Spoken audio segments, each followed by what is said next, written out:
सुबह 24 की स्टार्टिंग में हम देखते हैं कि मियाओ एंड यूनियन दोनों घर के पास आ चुके हैं, जहां यूनियन बोला कि तुम जाओ, मैं यही वेट कर रहा हूं, ताकि अगर मॉम ने पपी रखने से मना कर दिया तो तब हम कुछ और सोच सकें। मियाओ मान गई और जब जैसी खुशी खुशी अपने घर आई तो तब मियाओ की मॉम मियाओ को फुल इग्नोर कर रही थी।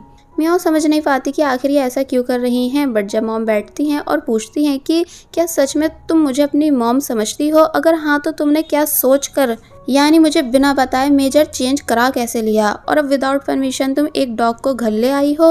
मियाओ शौक रह जाती है कि इनको मेजर चेंज कराने वाली बात कैसे पता चली, इसलिए पहले तो बहुत कोशिश करती है मॉम को समझाने की कि उसने ऐसा क्यों किया, लेकिन जब मॉम मान ही नहीं रही थी तो तब मियाओ कह देती है कि अब मैं बड़ी हो चुकी हूँ, इसलिए अपने डिसीजंस खुद ले सकती हूँ। तो तब मियाओ की इस बात से मॉम का दिल टूट गया, इसलिए वो पपी को घर में रखने से साफ मना कर देती हैं।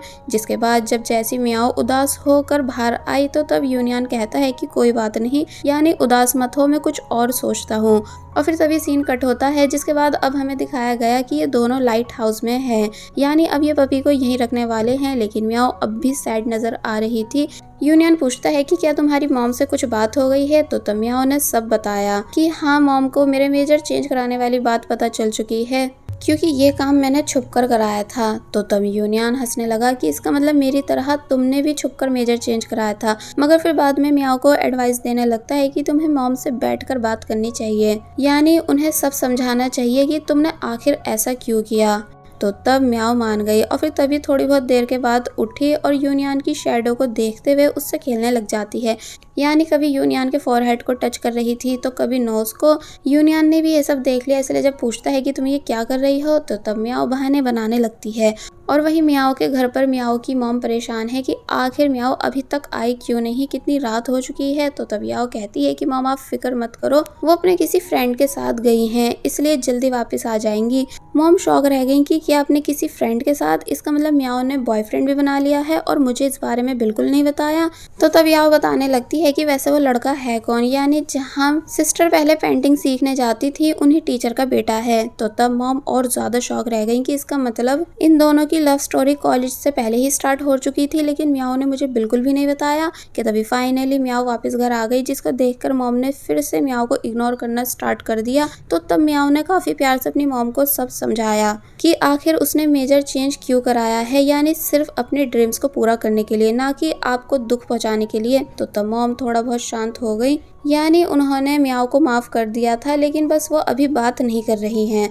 और वहीं दूसरी तरफ हमें दिखाया जाता है कि यूनियन अपना स्टडी करने में बिजी है, पर बीच बीच में उसको मियाओ की भी याद आ रही थी।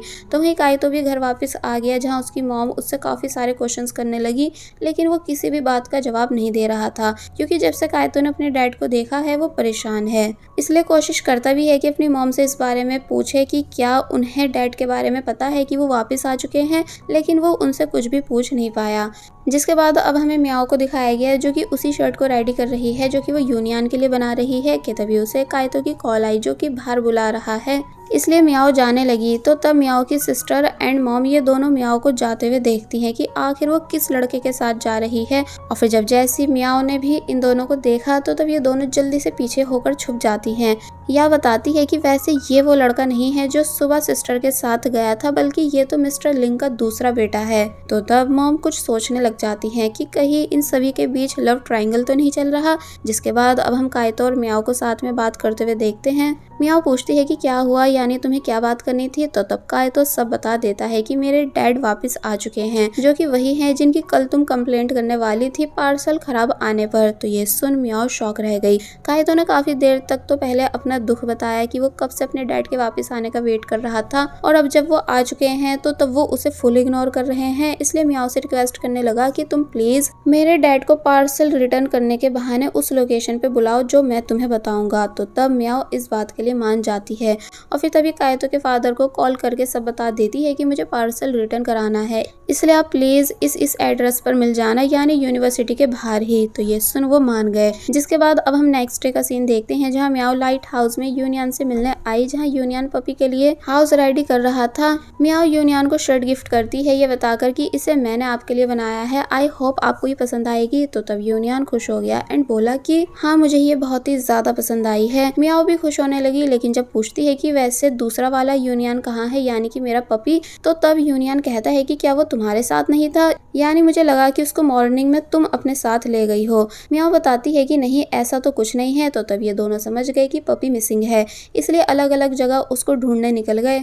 और वहीं दूसरी तरफ कायतो के फादर जब जैसी मियाओ की बताई हुई लोकेशन पर आए, तो तब कायतो उनके सामने आता है एंड सब बताने लगता है कि आपको मैंने ही यहाँ बुलाया है अपनी फ्रेंड की हेल्प से। और फिर दोबारा से क्वेश्चंस करने लगता है कि मैंने तो सुना था कि आप चाइना से बाहर हो बिजनेस से रिलेटेड वर्क के लिए, तो तब आप अचानक वापस कैसे आ गए एंड डिलीवरी मैन की जॉब क्यों कर रहे हो। कायतो के फादर बताने लगते हैं कि एक्चुअली मुझे बिजनेस में बहुत ही बड़ा नुकसान हुआ है और बस इस बात के अलावा मैं तुम्हें और कुछ भी नहीं बता सकता। और फिर जब जैसे ही जाने लगे, तो तब कायतो उन्हें जाने नहीं दे रहा था।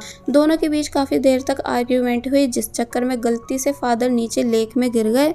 कायतो शॉक रह गया ये सब देखकर, क्योंकि उसे पता है कि उसके डैड को बिल्कुल स्विमिंग नहीं आती, इसलिए वो तभी खुद भी पानी में जंप मार देता है, लेकिन ये दोनों बाहर आ ही नहीं पा रहे थे। तो तब यूनियन जिसने भी ये सब देख लिया, इसलिए वो भी तभी डायरेक्ट पानी में कूद गया ताकि इन दोनों को बचा सके। कि तभी सीन कट हुआ और अब हमें दिखाया गया कि यूनियन हॉस्पिटल में है एंड उसके सभी कपड़े भीग चुके थे, इसलिए उसने उसी शर्ट को पहन लिया जो मियाओ ने गिफ्ट करी थी। कायतो बाहर आया और बोला कि आज रात डैड को हॉस्पिटल में ही रुकना होगा, इसलिए मैं घर वापस नहीं आऊँगा। तो तब यूनियन कहता है कि ठीक है, मैं आंट से बोल दूंगा और आज जो भी कुछ हुआ है इस बारे में भी बताऊंगा नहीं। कायतो जिसे अब रियलाइज हो चुका है कि यूनियन कैसे उसके साथ हमेशा खड़ा रहता है, इसलिए फिर से दोस्ती करने के लिए पूछने लगता है कि क्या अब तुम्हारा लेग ठीक है, क्योंकि लेक में कूदने की वजह से यूनियन को चोट लग चुकी थी। यूनियन बोलता है कि हाँ अब ठीक है। तो तब कायतो यूनियन से और भी ज्यादा बातें करने लगा, यानी एक तरह से दोनों फिर से बातें करते करते दोस्त बन गए। और फिर जब यूनियन यहाँ से जा रहा था, तो तब उसे कायतो ने आज के लिए थैंक्स भी किया, साथ ही स्माइल भी कर रहा था। यूनियन भी खुश हो जाता है ये देखकर कि अब ये दोनों वापस से अच्छे फ्रेंड्स बन चुके हैं। और फिर तभी यहाँ से चला जाता है, जिसके बाद अब हम देखते हैं कि जब यूनियन वापस घर जा रहा था, तो तब वो मियाओ के घर के सामने से होता हुआ गया, जिसे मियाओ रोक लेती है एंड बोली कि क्या तुम्हें पपी कहीं मिला, यानी मैंने उसे सी फूड मार्केट में भी ढूंढा लेकिन वो वहाँ भी नहीं है एंड मैं उसे अब और जगह पे ढूंढ पाती कि तभी मुझे मेरी मॉम ने घर वापस बुला लिया, ये बताकर कि उनके पास मेरे लिए कोई सरप्राइज है। और फिर जब नोटिस करती है कि यूनियन ने उसी वाली शर्ट को पहना है जो कि उसने दी थी, इसलिए वो खुश होने लगी।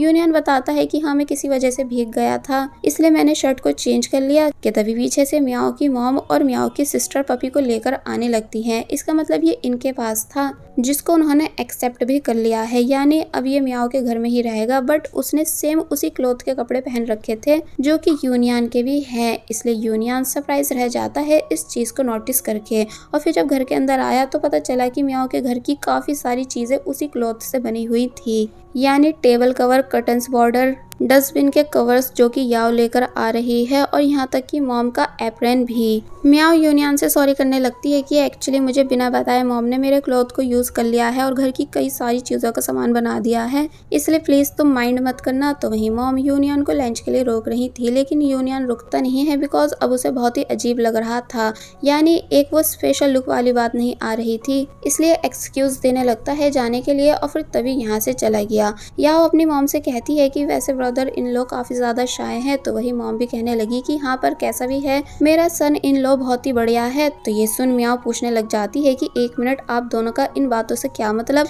यानी कि सीनियर यूनियन मेरे बॉयफ्रेंड नहीं है। बट वो दोनों मियाओ की किसी बात पर बिलीव नहीं करती, क्योंकि उन्हें लग रहा है कि ये दोनों डेट कर रहे हैं, इसलिए तभी ये दोनों मियाओ की पूरी बात सुने बगैर ही यहाँ से चली जाती हैं। जिसके बाद हम नेक्स्ट सीन में हम देखते हैं कि कायतो क्लास में है, लेकिन उसका सारा फोकस अपने डैड को मैसेजेस करने में था, लेकिन डैड कोई भी रिप्लाई दे ही नहीं रहे थे। फिर जब क्लास एंड हुई और निंग यूजिन के पास आया, तो तब यूजिन पूछने लगती है कि तुम आखिर हर टाइम मेरे पास क्यों आते रहते हो। तो तब वो बात को घुमाने लगा कि नहीं ऐसा नहीं है, बल्कि मैं तो यूनियन के पास आया था और फिर तभी यूनियन के पास चला गया, लेकिन आज यूनियन भी मना करने लगता है कि उसने निंग को नहीं बुलाया है। तो तब निंग कहता है कि अच्छा हाँ मैं तो कायतो को देखने आया था, लेकिन कायतो भी साफ इनकार कर देता है कि नहीं मैंने तो तुम्हें मिलने नहीं बुलाया। और फिर अब जिस तरह कायतो एंड यूनियन दोनों आपस में बातें करने लगे ठीक बेस्टीज की तरह जो कि ये पहले हुआ करते थे, तो तब निंग काफी बुरी तरह सरप्राइज रह जाता है कि क्या तुम दोनों के बीच की लड़ाई खत्म हो चुकी है। इसलिए क्लास से बाहर जाते टाइम पूछने लगा कि आखिर कब सब कुछ ठीक हुआ, मुझे भी पूरी स्टोरी बताओ, लेकिन कोई भी कुछ बता ही नहीं रहा था। फिर जब ये तीनों मॉडल रूम के बाहर आए तो पता चलता है कि ये किसी प्रॉब्लम की वजह से बंद है। यूनियन समझ नहीं पाता कि आखिर ऐसा क्यों है कि तभी शिन, वांगी और मियाओ ये तीनों डोर से झांकती हैं और यूनियन को इशारा करने लगती हैं कि वो कायतो को यहाँ से ले जाए। तो तब यूनियन हंसने लगा। एक्चुअली कायतो का बर्थडे है, इसलिए शिन मॉडल रूम के अंदर बर्थडे की डेकोरेशन करा रही है। कायतो जबरदस्ती रूम के अंदर जाने लगता है कि नहीं सही से चेक करो, ये ओपन होगा, लेकिन यूनियन कायतो को पकड़कर जबरदस्ती अपने साथ यहाँ से लेकर जाने लगा, ये बोलकर कि वहाँ कोई भी नहीं। और फिर अब हम मॉडल रूम के अंदर का सीन देखते हैं जहां ऑलमोस्ट डेकोरेशन कंप्लीट हो चुकी है, बस कुछ चीजें बाकी थी। इसलिए मियाओ कन्वीनियंस स्टोर आ गई, जहां जब वो सामान ले ही रही थी कि तभी उसने दो लोगों की बातें सुनी जो कि कायतो और उसके फादर के बारे में बात कर रहे थे कि क्यों ना हम कायतो को किडनैप करके मारे और फिर उसकी फोटो क्लिक करके उसके डैड को भेज दे, क्योंकि फिर कायतो के फादर पक्का हमें पैसे दे देंगे। तो तब इन बातों को सुनकर मियाओ बुरी तरह शॉक रह जाती है कि आखिर मैटर क्या है जो ये लोग ऐसे कह रहे हैं। इसलिए वो जब जैसी बाहर आई तो तब उसे सामने से कायतो और निंग ये दोनों साथ में आते हुए दिखे। मियाओ डर गई कि कहीं ये दोनों आदमी कायतो को देख नहीं लें, इसलिए जब वो कायतो को पकड़ती है और अपने साथ यहाँ से दूसरी साइड लेकर जाने लगती है तो तब कायतो कुछ भी समझ नहीं पाया कि आखिर मैटर क्या है। तो ही निंग भी कंफ्यूज था कि आखिर मियाओ ऐसा क्यों कर रही है। तो तब मियाओ इन दोनों को सब बता देती है कि कैसे दो आदमी कायतो और उसके फादर के बारे में बातें कर रहे थे। कायतो लड़ने जाने लगा, लेकिन निंग और मियाओ दोनों उसे रोक लेते हैं क्योंकि ऐसा करना ठीक नहीं।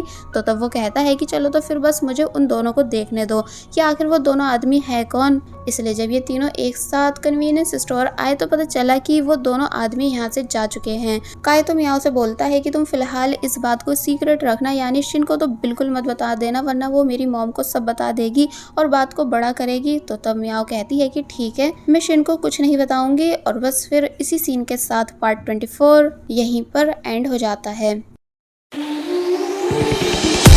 There was a time when you had me falling to the ground like a king without a crown.